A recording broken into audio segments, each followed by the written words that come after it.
street fighter takes a break from the urban combat to write a letter home. A young woman tends to the wounded, desperately hoping that they will make it. Men barricade themselves inside a burning building as bombs fall from the sky. What is life like during the final battle of World War II? How does Berlin fall to the Soviets? And what happens next? The year is 1945 and World War II is coming to an end. But before the war can wrap up, there is one last major battle that needs to happen. It's going to be the final major offensive of the war for the Soviets against Nazi Germany. It's going to be called the Battle of Berlin. By April, the Red Army had advanced deep into Germany, and they are now closing in on the capital. Over the course of the next few weeks, the Germans are going to put up one last-ditch effort to stop the Soviets and win the war. But their efforts aren't going to be enough.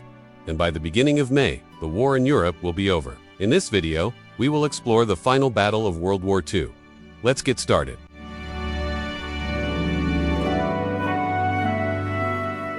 In April 1945, the Red Army was in a good position around Berlin. They had encircled the city from the east and the south, and on April, they would take the city from the north as well. As soon as the encirclement was complete, German forces were trapped. There were also no longer any reasonable escape routes out of the city. Any military attempting to leave the city, as well as any civilians wanting to flee the inevitable battle for the city, would have to pass through Soviet lines. Hitler's inner circle debated whether or not they should attempt to break out of the city. They eventually decided that it was possible, and that they would just have to fight it out in Berlin. The city was heavily fortified, and there was even people stormed defense. Force formed of men, women, and even boys as young as 12, ready to defend the city with whatever weapons they could get their hands on. Civilians were encouraged to take up arms and fight in the streets against the oncoming Russians. Even the Hitler Youth were given weapons and told to kill any Russian soldiers that they came across. But despite all the preparations, everyone knew that it was futile. Once the fighting began, it was clear that the Germans couldn't win. The Red Army was simply too strong.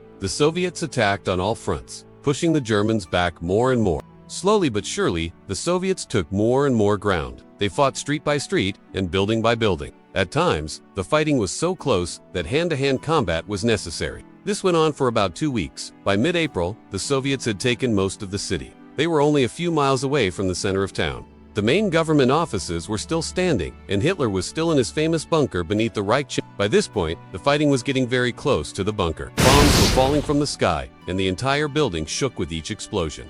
All around him, the Nazi regime was collapsing, but Hitler was still holding on. He would stay in the bunker for another 2 weeks. While all this fighting was happening outside, Hitler did a few things that may shock you. On April, he married his longtime girlfriend, Eva Braun. She had been his girlfriend since the 1930s, but they never married. Now, just days before the end of his life, they got married in a very small ceremony. Only 4 people attended the wedding.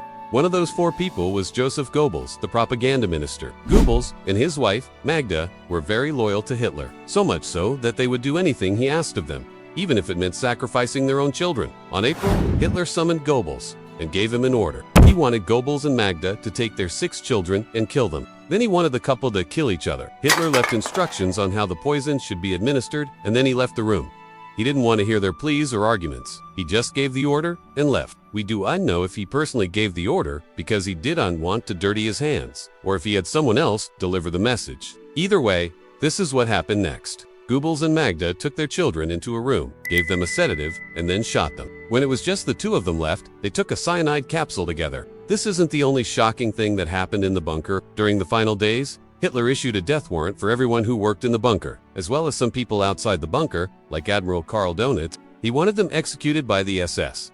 Luckily, most of these people weren't in the bunker when the order was given, so they were able to escape certain death. As the fighting continued around the bunker, Hitler became more and more paranoid. He thought that there were traitors in the building and ordered several people killed. In total, around 40 people were killed in the bunker during those final days. Hitler even thought that his deputy, Joseph Goebbels, was a traitor at one point. Goebbels tried to convince Hitler that he was loyal, but it didn't help. Hitler kept thinking he was a traitor. After Goebbels poisoned himself and his wife, Hitler promoted an officer named Karl Dansch to be his deputy. On April, Hitler wrote down his last will and testament. He talked about how he did unwant Germany divided after the war, and that he wanted his successors to keep fighting even if he was gone. He also said that he appointed Danche as his successor. Finally, he said that he named Eva Braun as the executrix of his estate, and she would take care of his property and money. Finally, he signed the document. This would be the last thing he ever wrote. Just hours later, Hitler and Dansch met with some of their top generals and discussed the situation at hand. Everyone knew that Germany was going to lose the war, so they talked about what should happen to the country once Hitler was dead. Should Danch lead the new Nazi party? What would happen to the remaining military personnel? What would happen to the country? They argued back and forth, but they couldn't come up with a plan that everyone agreed on. Eventually, Hitler stopped the meeting and sent everyone out of the room. He was sick of hearing everyone complain and do nothing. He felt like he was the only one who still cared about Germany.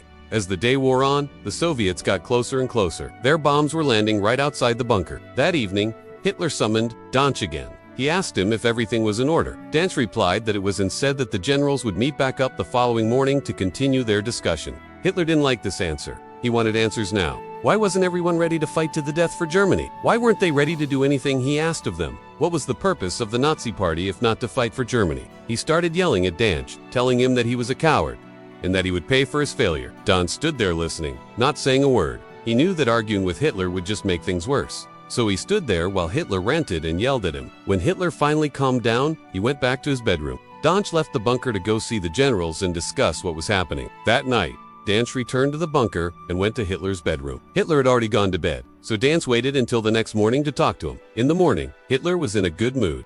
He seemed to forget what had happened the previous evening. He and Danch talked about the future of Germany and what they needed to do to make sure that Germany won the war. They talked for hours, but neither of them realized that the walls had ears. The conversation was recorded by a Soviet listening device planted outside Hitler's bunker. That afternoon, Hitler met with some of his top officers and gave them an order. He wanted them to release a statement to the world that Germany was surrendered. This made many of the officers angry.